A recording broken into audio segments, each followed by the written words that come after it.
Daniel Grzesiak got a sack at Alabama, #1 school in America, the Heisman Trophy winner. How did that feel?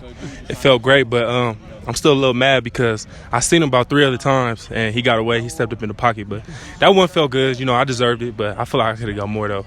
Yeah, you had a couple of different pressures on him. He was tough to bring down. He was pretty shifty. Yeah, he was great in the pocket. Bryce Young was great in the pocket. I can see why he's a Heisman Trophy winner because he sees the pressure. He's one quarterback who could look downfield and look at the pressure too. So that's a good attribute he got.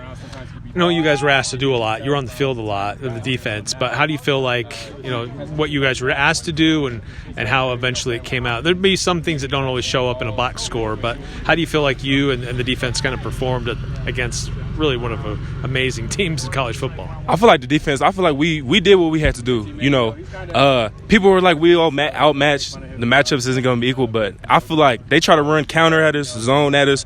We were stuffing most of the runs, but when you playing like 54 snaps and a half, they bound to score some points. So, I'm happy with how we played. I just feel like we just got to keep it up next week and then the rest of the season. Yeah, really the only big run plays they had was on some scrambles from Young. So you guys did a really good job containing the run. Yeah, we did a pretty good job. We up front, we was waiting for that game since I got here. Since January, we was in the indoor running. We were like, we got Alabama. So, we was waiting for that game for a minute. But it's all about keeping it up now.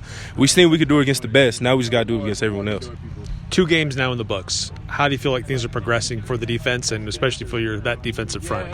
Oh, man. I feel like we just our chemistry is just getting great. Like, I had the second play of the game at UConn. I will never forget. I had a mistake, big, long touchdown run, but stuff like that will never happen again. So, I'm just happy getting experience, getting to know the team. And when I make a mistake, they don't get mad at me. They just know I'm going to fix it, and it won't happen again. So I'm liking the team. I'm liking the defense. What do you see early on from Weber State as you've had a chance to kind of scout them early on? Well, okay, so they like to run the ball a lot. Every team likes to run the ball, like UConn.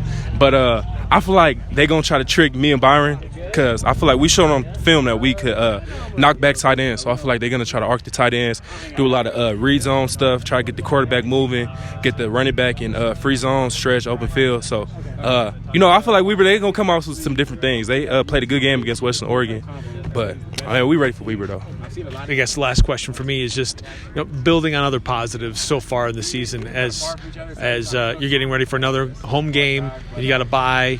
But so it's kind of a interesting start of the season against a team in game 1 that struggled to win games a year ago. Then you flip to a totally different atmosphere at Alabama. Yeah. And then you're going against an FCS team. It's kind of like this weird roller coaster of opponents that you guys are facing. But how do you feel about just keeping progressing and playing your game? We just all got to be consistent. I got to be consistent. We just got to take it each and every day with consistency. But I feel like we've done a great job. It was about, 100 degrees today. But we came out here, no one complained. We all got it. We knocked the work out. So, just consistency. That's the main thing. If we're going to be consistent, including myself, we're going to have a great season. All right, Daniel Grzesiak, thank you so much. Appreciate it.